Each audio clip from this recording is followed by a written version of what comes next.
आज हम chapter number 4 turning effect of force के न्यूमेरिकल्स और एमसीक्यू सॉल्व करते हैं। सबसे पहले एमसीक्यू सॉल्व करते हैं। तो पहला एमसीक्यू है pair of unlike parallel forces having a differing line force produce. तो कपल प्रोड्यूस करते हैं, ऑप्शन सी इज करेक्ट। तो इसका एमसीक्यू नंबर 2 है head to tail rule can be use to add force dash forces. तो head to tail के rule से हम कितनी फोर्सेस को ऐड कर सकते हैं? तो नंबर ऑफ फोर्सेस को यूज कर ऐड कर सकते हैं। तो इसका ऑप्शन डी इज करेक्ट। उसके बाद जो एमसीक्यू है force of 15 Newton makes an angle 60 angle with the horizontal it's vertical component will be.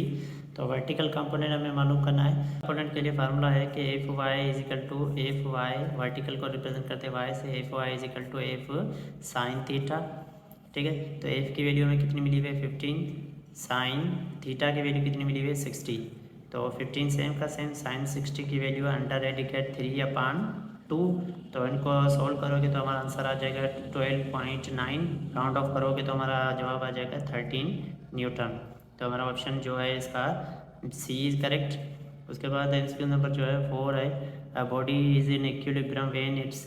तो इक्विलिब्रियम कब होती है? जब एक्सीलरेशन 0 हो। ठीक है, तो इसका ऑप्शन डी इज करेक्ट। और फिफ्थ है तो body is in stable equilibrium after slide tilt of its. तो इसका होता है लो इज एट लोअर पोजीशन, यानी ऑप्शन डी इज करेक्ट। तो डी इज का करेक्ट है। उसके बाद एमसीक्यू नंबर जो है 6 है body is in unstable equilibrium after slide tilt if it's centre of gravity. तो इसका होगा इज पोजिशन एट बॉटम। तो इसका option D is correct. Seven solve करता है body is in neutral equilibrium when its centre of gravity. तो centre of gravity इसका क्या होता है? Remain at same, B option is correct. उसके बाद fan burner is made stable by. तो इंक्रीजिंग इट्स बेस एरिया। तो बेस एरिया को इंक्रीज करने से हमारा जो है वो स्टेबल हो जाता है। ऑप्शन नंबर जो है D is correct. 9 tight rope walker carry a long rope long pole to. क्या होता है कि ये किस लिए देता है? क्योंकि lower is centre of gravity. इसका option C is correct. MCQ number 10 है stability of a racing car is increase by lower is centre of gravity. Option D is correct. Numericals solve करते हैं। तो न्यूमेरिकल्स का जो third question है उसका B part है numericals. Corner is driving onward force of 80 newton that make angle 40 degree with the ground. Find the horizontal component, find its vertical component. ठीक है, तो इस वर्टिकल और हॉरिजॉन्टल दोनों कंपोनेंट को मालूम करने के अंदर हमें सबसे पहले जो मिला हुआ है वो है फोर्स 80 न्यूटन और हमें जो थीटा मिली हुई है 40 डिग्री।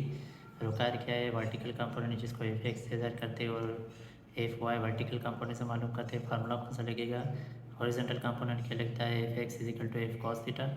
और वर्टिकल कंपोनेंट लगता है F Y is equal to F sine theta. ठीक है, तो इसी को ही हम सॉल्व करते हैं। तो इसके पहले हॉरिजॉन्टल कंपोनेंट को सॉल्व करते हैं। तो इसी फार्मूले के अंदर वैल्यू पुट की और उसका कॉस थीटा निकाला तो वैल्यू कितनी मिल गई? 61.2 न्यूटन। और वर्टिकल कंपोनेंट यानी वाई एक्सिस के लिए मालूम करते हैं। तो इसके लिए फार्मूला ये था, उसके अंदर हमने पुट की और उसका कैलकुलेटर से सॉल्व किया तो हमारा जवाब है 51.5। और यहाँ पे रिजल्ट आ गई कितनी? वर्टिकल कंपोनेंट और हॉरिजॉन्टल कंपोनेंट और वर्टिकल कंपोनेंट। तो रिव्यू कर लेते हैं। ये थी डेटा, उसमें थे ये सॉल्यूशन और ये रिजल्ट। क्वेश्चन नंबर 4 सॉल्व करते हैं। 4 का दिया horizontal and vertical component of a force. For vertical and horizontal force is 4 Newton and 3 Newton. Find the resultant force and direction of a resultant. Vertical component कितना मिला हुआ है? जो vertical component हमें जो मिला हुआ है वो कितना मिला हुआ है? वो मिला हुआ है 4 न्यूटन। और हॉरिजॉन्टल कंपोनेंट हमें मिला हुआ है 3 न्यूटन। ठीक है, और हमें मालूम क्या करना है? रिजल्टेंट यानी एफ मालूम करना है और क्या मालूम करनी है? डायरेक्शन यानी थीटा मालूम करनी है। तो फार्मूला कौन सा लगेगा? जो रिजल्टेंट फोर्स के लिए लगेगा under radicate F X square plus F Y square. ठीक है, और डायरेक्शन के लिए या थीटा के लिए फार्मूला लगेगा F Y tan theta tan inverse F Y divided by F X. Solution put करते हैं। पहले जो है फाइनल रिजल्टेंट मालूम करते हैं। तो under radicate F is equal to under radicate F X की वैल्यू है 3 न्यूटन यानी इसका स्क्वायर प्लस एफ वाई यानी 4 का स्क्वायर। तो इनका स्क्वायर क्या निकलेगा? 9 प्लस 25। तो ये स्क्वायर निकला है। तो ये कितने हो जाएंगे? 9 25 कितना निकलता है? 6 निकलता है। तो F is equal to 6 newton निकला है। ठीक है, यानी डायरेक्शन और जो फाइनल रिजल्टेंट फोर्स कितनी होगी? इतनी होगी। अच्छा, उसके बाद जो है पार्ट 2 सॉल्व करते हैं, यानी डायरेक्शन। तो डायरेक्शन का फॉर्मूला है theta is equal to tan inverse F Y upon F X. तो एफ वाई कितना मिला हुआ है, तो टेन इनवर्स एफ वाई कितना मिला हुआ है, वो मिला हुआ है 4 Newton divided by F three कितना मिला हुआ है 3। ठीक है। अच्छा, क्वेश्चन नंबर 5 सॉल्व करते हैं। तो 5 का जो बी है वो है numericals. Spinner of 0.3 metre length can produce torque 300 newton, determine the force applied on it. तो पार्ट 1 के अंदर हमें फोर्स मालूम करनी है। What should be the length of a spinner if torque will be increased 500 Newton at the same applied force. ठीक है। तो पहले में हमें क्या मालूम करनी है, फोर्स मालूम करनी है, दूसरे में लेंथ मालूम करनी है। कह रहा है कि अगर ये टार्क जो है पहले के मुकाबले में, पहले में 300 था, अब 500 न्यूटन मीटर हो गया। ठीक है। तो डेटा में सबसे पहले जो लेंथ हमें कितनी मिली हुई है, वो मिली हुई है 0.3 मीटर, और टार्क हमें कितना मिला हुआ है 300 न्यूटन मीटर। ठीक है। रुकायर क्या है यहाँ पे, फोर्स रुकायर है, एफ इजिकल टू फोर्स। अच्छा, फार्मूला कौन सा लगेगा, वही टार्क का। तो टाओ इजिकल टू क्या लगेगा, एल क्रॉस एफ या आर क्रॉस एफ, जो भी कह लें। तो इसी को फार्मूले को यूज़ करते हुए हम इसी फार्मूले में इस्तेमाल करेंगे। हमें मालूम करनी है फोर्स, तो यहाँ पे मल्टीप्लाई हो रहा है, रीअरेंज कर रहे उस तरह से हो जाएगा F is equal to tau upon length हो जाएगा। ठीक है। तो इसी फार्मूले में वैल्यू पुट करके हम सोल्यूशन करते हैं। तो एफ इजिकल टू टाओ की वैल्यू कितनी है 300 डिवाइडेड बाई 0.3। बगैर कैलकुलेटर से करना चाहते हो तो इस पॉइंट को रिमूव करोगे, तो 300 डिवाइडेड बाई 3, और पॉइंट को रिमूव करोगे तो अपान में आ जाएगा 10। ये डबल डिवाइड कर रहा है, ये ऊपर चला जाएगा, इससे क्या करेगा मल्टीप्लाई करेगा, यानी 300 मल्टीप्लाई बाय कितना होगा 10 डिवाइडेड बाय 3। ठीक है। अब 3 का टेबल इस पे 1 टाइम, 3 का टेबल इस पे 1 टाइम, ये 100 को 10 से मल्टीप्लाई करोगे तो फोर्स की हमारे पास वैल्यू कितनी आ जाएगी 1000 न्यूटन। तो फोर्स हमारे पास कितनी आ गई 1000 न्यूटन। तो ये रिज़ल्ट लिख लेते हैं अब। तो रिज़ल्ट में हमारी कितनी आई, force is equal to 1000 Newton.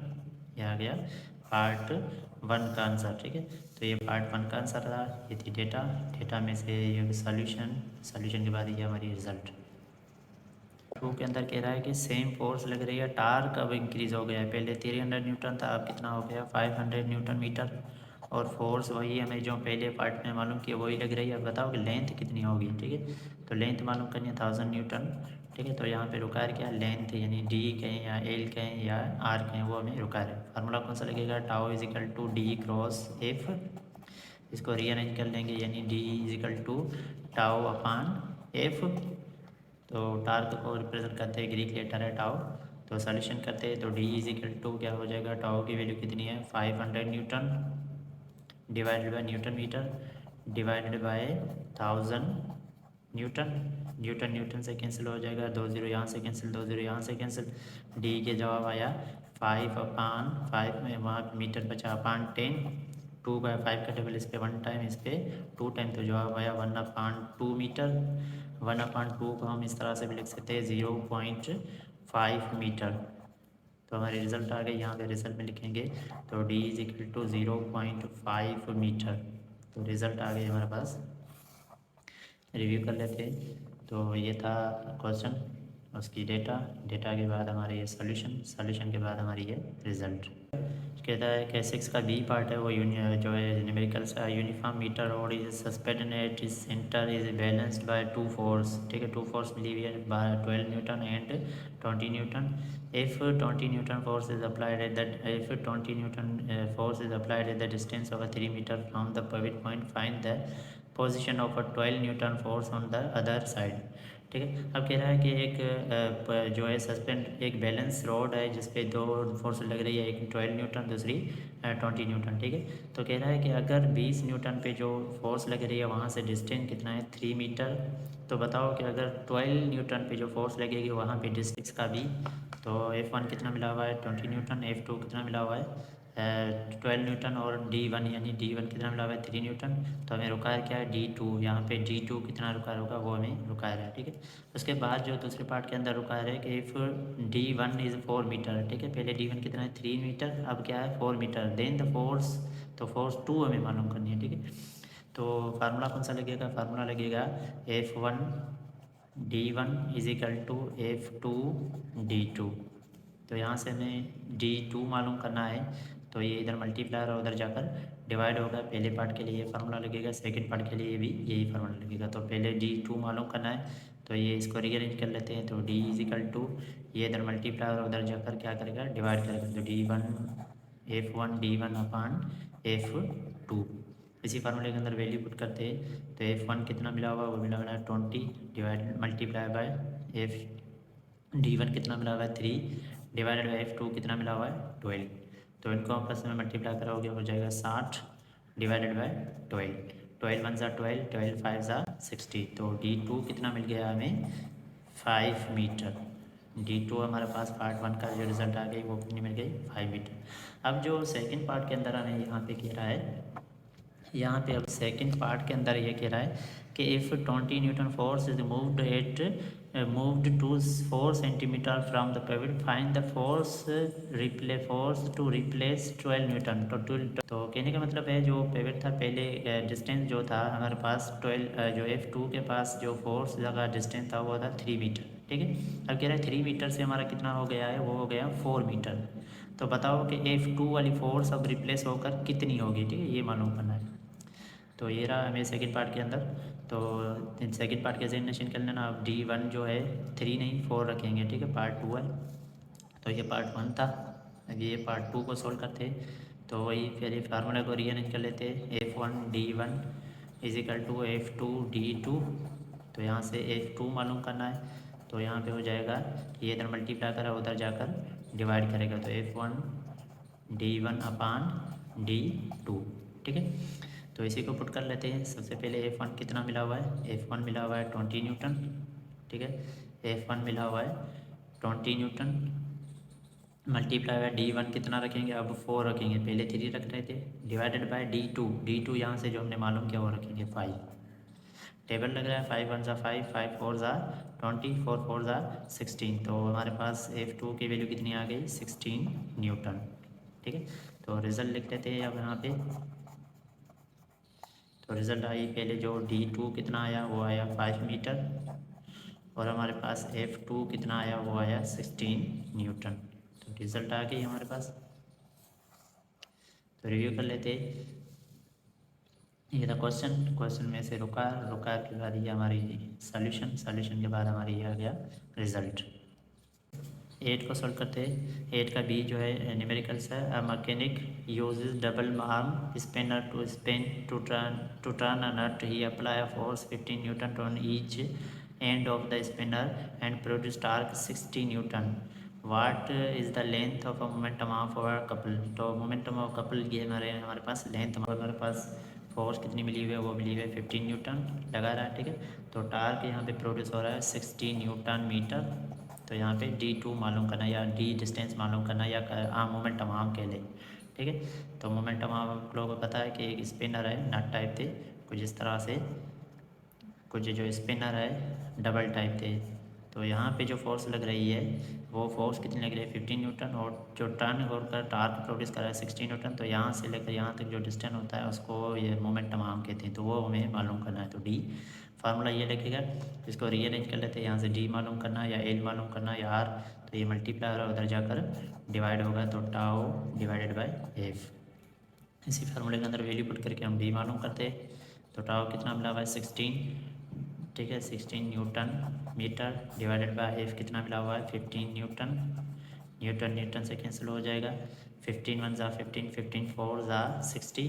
तो हमारे पास D कितना आ जाएगा 4 मीटर। तो 4 मीटर आ गया,